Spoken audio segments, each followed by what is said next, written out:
Picture this. You wake up one morning and realize that every hardship you've carried, every sickness, every foggy thought and painful moment, all tie back to one terrifying truth. And the worst part? None of it is your fault. The shaky hands, the shortness of breath, the constant haze in your mind, they aren't random. They're the result of choices made long before you ever drew your first breath. Your parents, obsessed with keeping their bloodline pure, have locked you into a lifetime of misery. Your mother isn't just your mother. She's also your cousin. Your father, he's your uncle. And your grandmother doubles as your great-aunt. The family tree doesn't spread outward like it should. Instead, it twists back on itself like a suffocating vine. You're not the child of romance or fate. You're the product of a cold, calculated plan. A breeding strategy meant to preserve wealth and power, with no thought given to the suffering it would cause. And this isn't a dark tale pulled from fiction. This was reality for countless women across history, women trapped in a genetic web they never chose. Stories of survival and anguish that history has nearly forgotten. If uncovering these hidden truths of the past sparks your interest, I'd love for you to hit that like button and subscribe for more stories like this. And let me know in the comments where you're tuning in from. I'm always amazed that we're able to explore these ancient stories together, no matter where in the world we are. But before we dive deeper into these women's lives, we need to look at the twisted logic that shaped their pain. For centuries, Europe's royal families clung to the belief that marrying within their own bloodlines would keep their divine right to rule intact. They truly thought their blood was different, purer, sacred, even touched by God. By the 1500s, this idea had turned Europe's ruling houses into a tangled network of intermarriages. Cousins wedding cousins, uncles taking nieces, brothers and sisters producing heirs to entire empires. What they didn't realize, or maybe couldn't bring themselves to admit, was that they were building a genetic time bomb that would ripple across generations. No dynasty embodied this more than the Habsburgs of Austria and Spain. Their unspoken motto might as well have been, "Let others fight wars. You, Austria, marry." And marry they did, not for love, not for happiness, but for power. And in doing so, they created some of the most tragic figures history has ever known. Would you like me to keep this same level of expansion and storytelling tone for the entire story? Or should I keep the rewrites closer to the original length and just restructure them? Our story begins in Vienna, 1634. Inside the dim halls of the Hofburg Palace, a child comes into the world. One destined never to know a single day free from pain. Maria Anna of Austria is born already marked by the Habsburg curse, the price of generations of cousin marrying cousin. A family tree twisted until it looks more like a rope tightening around itself. From her earliest days, Maria Anna understands she isn't like the others. While children outside laugh and run, she can barely manage to walk. Her back bends unnaturally, leaving her stooped forward, each breath a struggle. Her jaw juts forward so drastically that even eating is a trial. Servants cut her food into tiny bits, yet meals still drain her strength, turning every bite into slow, careful work. And though her body fails her, the deeper wound is knowing why it happens. Everywhere she turns, portraits of her ancestors remind her of her own condition. In one painting, an uncle with the same jutting jaw. In another, a grandmother with the same twisted spine. She comes to see with cruel clarity that she is no exception, just the next victim in a long chain of inherited ruin. The palace doctors, with their endless bleedings and whispered prayers, cannot ease her pain. Among themselves they murmur about the Habsburg curse, but never in front of her. To her face, they speak of strange illnesses and divine will, avoiding the truth everyone knows. Her suffering is born from her family's obsession with keeping their blood untouched by outsiders. So Maria Anna spends her life behind heavy curtains, hidden away from the world, and the world hidden from her. She devours books, her quick mind one of the few gifts her body hasn't stolen. In those pages, she discovers places where bloodlines mean nothing, where love shapes marriages, where children aren't shackled by the choices of their ancestors. Yet reality always drags her back.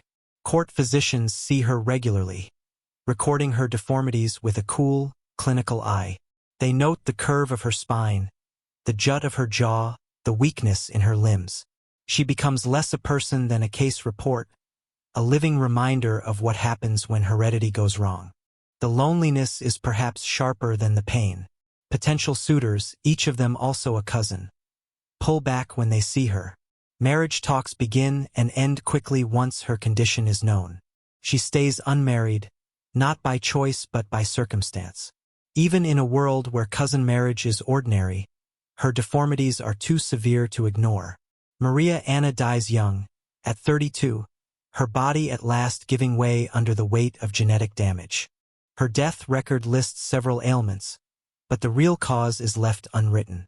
She died because generations before her chose power over humanity, purity over compassion.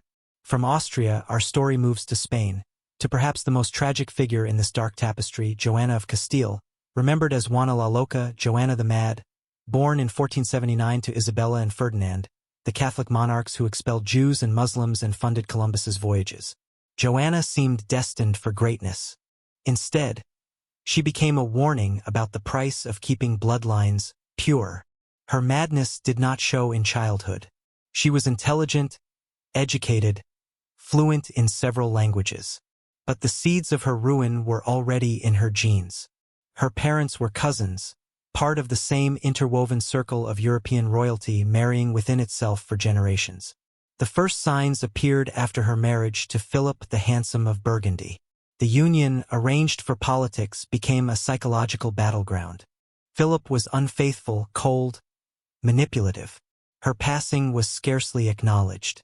She had been erased from memory long before, dismissed as a troublesome madwoman rather than seen as a victim of a system that placed politics above human life. Our next account takes us to the splendid Spanish court, where a frail girl named Margaret Teresa bears the weight of empire in her delicate frame. Born in 1651, she was the daughter of Philip IV of Spain and his niece, Mariana of Austria. Yes, his niece. By this point, the Habsburgs were so entangled that uncles commonly married their brothers' daughters, and no one thought it unusual. Margaret Teresa's life is recorded in remarkable detail through the paintings of Diego Velázquez, the court painter. In his works we find a child who should have been playing with toys, but instead is shown in layers of ornate gowns, her young face already carrying hints of Habsburg decline. Look closely at Velázquez's portraits. The artist, too respectful to exaggerate but too honest to disguise, revealed the truth. Her jaw begins to jut forward, a faint sign of the deformities that would worsen as she grew. Her eyes appear distant, almost empty, betraying developmental struggles. Even her posture, stiff and strained, suggests the spinal problems running through her family. Yet the greatest tragedy in Margaret Teresa's story lies not in her body, but in the absence of choice. From birth, her fate is directed by men who treat her as a bargaining chip. She is promised in marriage to her uncle, Leopold I, the Holy Roman Emperor, while still a toddler. Across Europe, the betrothal is hailed as a political victory, though no one stops to think of the child at its heart. Margaret Teresa grows up knowing her only duty is to wed her uncle and produce heirs to preserve the dynasty. She is given the best education available. Languages, music, dance, painting, but all is meant simply to prepare her for her role as bride to her uncle-husband. In 1666, at the age of 15, the marriage is carried out. Leopold, 26 years old and her father's brother, takes her as his wife. The wedding is marked by splendid ceremonies and public celebrations, but for Margaret Teresa it signals the end of the little childhood she had left. The physical reality of this marriage is hinted at in court records, but never openly described. Margaret Teresa is required to bear children immediately, regardless of her fragile health and tender age. The expectation is overwhelming, for the survival of the Habsburg dynasty rests on her ability to deliver healthy heirs. She does become pregnant several times, but each outcome brings sorrow. Her first infant, a daughter, survives only a few short months. The second pregnancy ends with a miscarriage. At last, when she delivers a son who outlives infancy, the court breathes with relief, until it becomes evident that the child carries the full range of Habsburg hereditary defects. With every pregnancy, Margaret Theresa herself grows steadily weaker. The mixture of inherited health issues and the physical demands of continuous childbearing place a crushing burden on her body. She suffers from what modern physicians would diagnose as profound anemia, severe breathing difficulties, and possibly epilepsy. The royal doctors record her decline with clinical accuracy. They describe her growing trouble with speech, her repeated seizures, her inability to keep food in her stomach. Yet they never acknowledge the obvious source, the genetic deterioration brought about by centuries of inbreeding. In 1673, only 6 years after her wedding, Margaret Theresa dies at the age of 21. The official report states fever as the cause, but the truth is that her body simply collapsed under the accumulated strain of hereditary defects and physical exhaustion. Across the empire, her passing is marked with mourning, though not for what she endured. Courtiers and diplomats grieve the loss of a potential bearer of heirs, not the tragedy of a young life consumed to uphold a dynasty already poisoned beyond salvation. From Spain, our story shifts to the radiant court of Versailles. Behind its ceremonies and splendid architecture, a Spanish princess named Anna of Austria contends with the hidden toll of her Habsburg lineage. Born in 1601, she was the daughter of Philip III of Spain and Margaret of Austria, yet another uncle-niece union considered not only acceptable but even desirable among Europe's rulers. Anna's childhood in Madrid follows the well-known pattern of inbreeding effects. She grows slowly, displaying the same learning difficulties that afflicted many Habsburg descendants. Her jaw juts forward, making her speech difficult and her meals exhausting. Perhaps most painful of all, she shows signs of what modern medicine would call acute anxiety and deep depression, conditions that make her daily life a constant burden. In 1615, at only 14, Anna is married to Louis XIII of France in a carefully arranged diplomatic union. The marriage is designed to secure peace between Spain and France, powers long locked in conflict. What no one considers, however, is the psychological toll such a union imposes on Anna herself. She is torn away from everything familiar and placed in a foreign court, expected at once to adjust to strange customs, a new language, and the heavy role of queen. The French court greets her at first with lavish ceremonies, but the truth of her situation soon emerges. Louis XIII proves to be a cold, distant husband who shows little affection for his young wife. He battles his own inner struggles. Many historians now believe he endured severe depression and possibly homosexuality, conditions impossible to acknowledge in a time when such matters could never be spoken of. Anna soon finds herself caught between two crushing expectations. As Queen of France, she must provide male heirs to secure the dynasty. Yet as a Habsburg, she carries hereditary flaws that make healthy childbirth nearly impossible. Her first pregnancies end in miscarriage or the death of infants, each loss deepening her anxiety and despair. The physicians of the court, bound by the medicine of their age, lay the blame entirely on Anna. She is subjected to harsh and humiliating remedies, bloodletting, purging, bizarre diets. Her body is inspected again and again, doctors searching for supposed defects in her feminine nature. No one dares suggest that the true problem lies in the genetic legacy of centuries of intermarriage. As the years drag on without a surviving child, Anna's isolation grows heavier. She becomes the focus of rumors and schemes. Courtiers whisper that she is cursed, that heaven frowns upon the Spanish alliance, that France deserves another queen. The strain grows so severe that she begins showing what modern doctors would call agoraphobia. Terrified of public scrutiny, she hides for days in her private chambers. Her bond with Louis XIII breaks down further as both spouses accuse each other of their failure to produce heirs.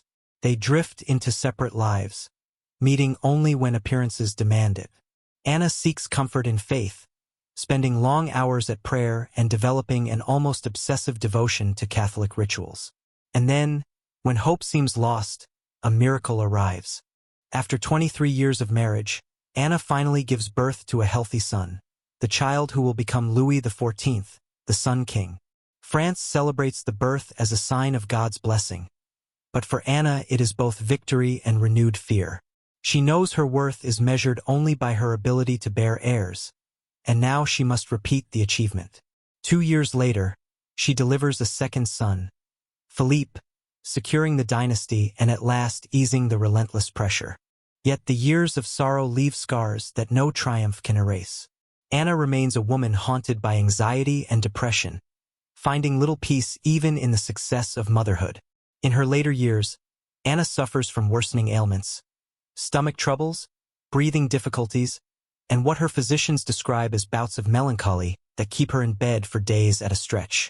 Modern scholars believe these were symptoms of anxiety disorders and depression that ran through the Habsburg bloodline, made even worse by the traumas of her early marriage. She dies in 1666, having survived her husband and lived to see her son rise as one of the most powerful rulers in Europe. Yet her true legacy is not the political triumphs that historians highlight.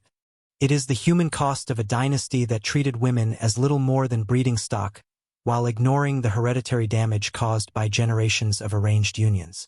And this story connects directly to another figure more familiar to the world, Marie Antoinette. Though remembered for her role in the French Revolution, her life was also shaped by the same Habsburg tradition of inbreeding. Born in 1755, Marie Antoinette was the daughter of Empress Maria Theresa of Austria and Francis I, Holy Roman Emperor. Their marriage was not as close in kinship as earlier Habsburg matches, but it still carried the genetic shadow of centuries of cousin marriages. When Marie Antoinette was sent to France in 1770, only 14 years old, she brought with her not only the promise of a new alliance between Austria and France, but also the silent burden of her hereditary legacy. In the famous portraits by Elizabeth Vigée Lebrun and others, she appears radiant and beautiful, yet the subtle marks of her ancestry remain visible: the slightly protruding lower lip, the distinctive Habsburg jawline that had grown more pronounced with each successive generation. But the true struggles she faced were not on the surface.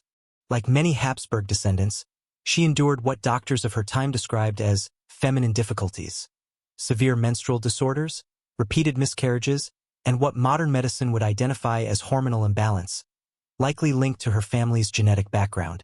Her marriage to the young Louis XVI, future King of France, was troubled almost from the start, though not for the reasons whispered about at court. Both bride and groom carried the weight of their family inheritances. Louis XVI showed clear signs of developmental delays and social awkwardness, obstacles that made intimacy uncertain, while Marie Antoinette wrestled with the same anxiety and depression that had afflicted Habsburg women for centuries. The demand for an heir was relentless. For 7 long years, the marriage remained unconsummated, fueling scandalous gossip about them both. Physicians at court subjected Marie Antoinette to repeated examinations, searching for some physical defect that might explain the couple's failure to conceive. What they could not grasp was that both partners were struggling with psychological, and perhaps physical, issues deeply rooted in their shared heritage. When at last Marie Antoinette conceived, her hardships did not end. Her first pregnancy brought violent morning sickness, attacks of anxiety, and what today would be recognized as prenatal depression. She gave birth to a healthy daughter, Marie-Therese, but later pregnancies were marred by miscarriages and the deaths of infants, each loss inflicting further emotional wounds. The most tragic element of Marie Antoinette's life is how her inherited condition collided with the political disaster of the French Revolution. Her struggles with anxiety and depression, likely worsened by hormonal imbalances tied to inbreeding, left her poorly equipped to manage the turbulent politics unfolding around her. Impulsive choices and sudden emotional outbursts, traits that might have been overlooked in calmer times, became fatal weaknesses as France spiraled into revolution. Contemporaries at court observed her behavior growing more erratic as the crisis deepened. She shifted between bursts of restless energy and periods of crushing despair, unable to sustain the steady judgment required during such a storm.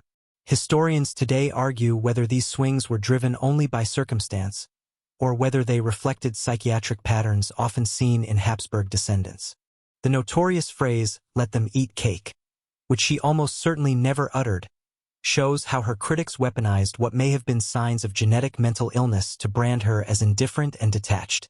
Yet her real flaw was not indifference, but the opposite. She was consumed by the suffering she witnessed and lacked the mental resilience to withstand it. During her imprisonment and trial, Marie Antoinette displayed courage, but also symptoms of the dissociative episodes that had marked other Habsburg women under severe strain. Guards reported moments of confusion, her inability to focus on questioning, and her retreat into silence when faced with unbearable pressure.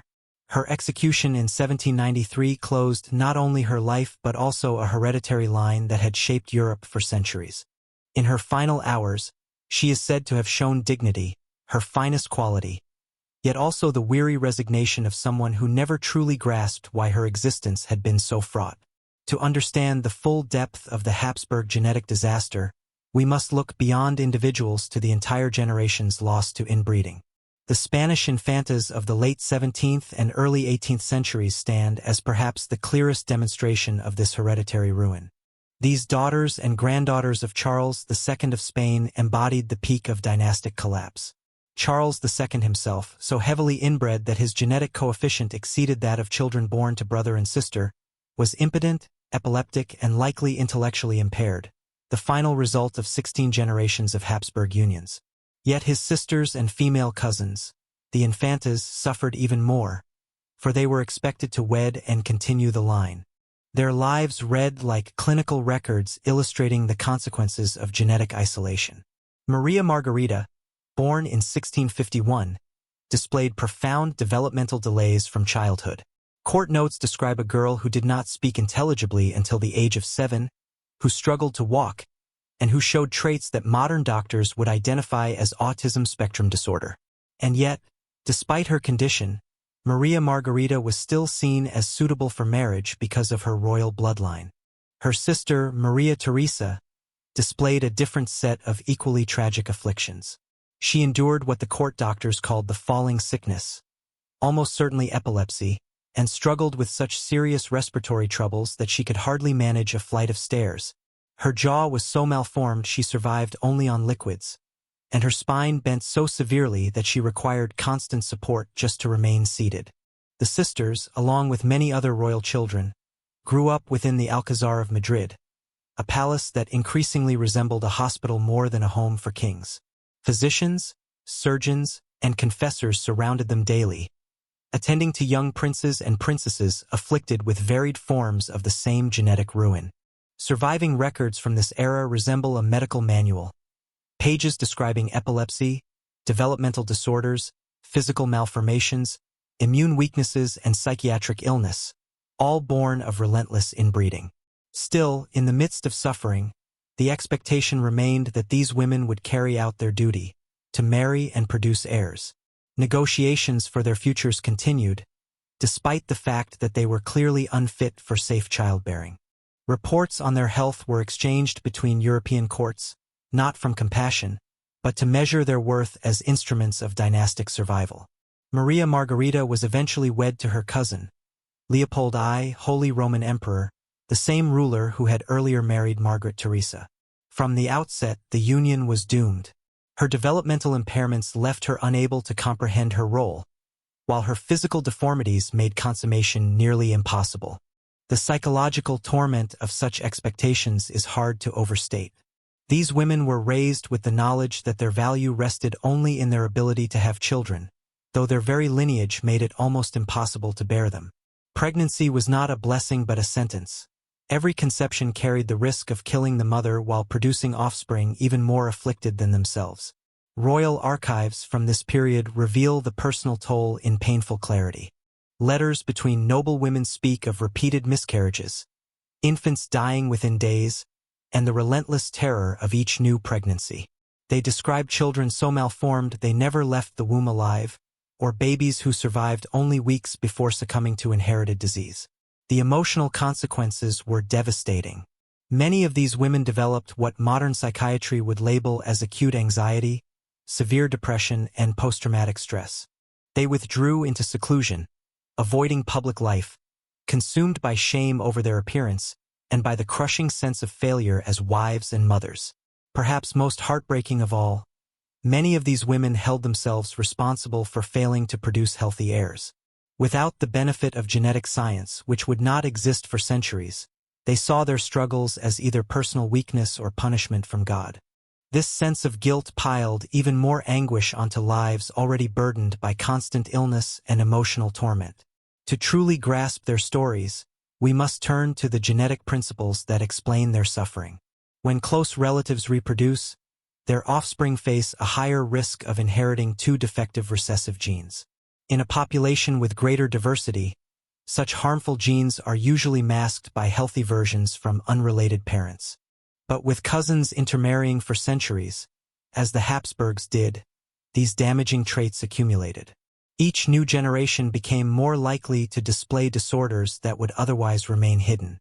This phenomenon, known as inbreeding depression, affects not only outward appearance, but also mental stability, immunity, and fertility. One of the clearest physical signs was the infamous Habsburg jaw, or mandibular prognathism. With every generation of inbreeding, the condition grew more severe, until some descendants could no longer close their mouths properly or chew solid food. Yet, visible deformities were only the surface. Modern genetic research indicates that Habsburg heirs faced elevated risks of epilepsy, cognitive impairments, chronic anxiety, depression, and weakened immune systems. Many of the unexplained ailments that haunted royal women were likely autoimmune disorders triggered by genetic damage. Their widespread fertility struggles can also be understood in this light. Inbreeding raised the chance of genetic mismatches that made conception harder and pregnancy far more dangerous. The staggering rates of miscarriages and infant deaths in Habsburg families weren't simply the result of primitive medicine. They were the unavoidable outcome of centuries of genetic collapse. Perhaps even more tragic, the psychological afflictions of women like Joanna of Castile and Marie Antoinette can now be seen as inherited vulnerabilities to mental illness, which were then magnified by the crushing pressures of their royal roles. These women were not mad by nature. They were predisposed to depression and anxiety, and their circumstances ignited those conditions into full force. What deepens the tragedy is that the system carried on in spite of clear warning signs. Royal courts kept meticulous records of the hereditary illnesses plaguing their families, yet cousin marriages continued, arranged again and again for political gain. Court doctors compiled detailed records of the physical and mental disorders afflicting royal children, but these accounts were treated as curiosities rather than as evidence of genetic collapse. The link between constant intermarriage and declining health was plain to see, yet political ambition and dynastic strategy were always placed above human well-being. Even the Catholic Church, which might have intervened by refusing to approve such unions, granted dispensations that allowed even the most dangerous marriages to proceed with religious approval. The Church maintained that royal bloodlines were ordained by God, and that preserving their purity was of greater importance than sparing families from misery. At times, the women themselves sustained the cycle. Raised to believe that their royal lineage made them superior, some sought out marriages within their own families, convinced that such unions safeguarded their heritage. What they did not realize was that, in doing so, they were helping to accelerate their own genetic decline. The most heartbreaking element of this cycle was the hope each new generation carried, that their children would somehow be different, that their offspring might break free from the hereditary curse shadowing their families.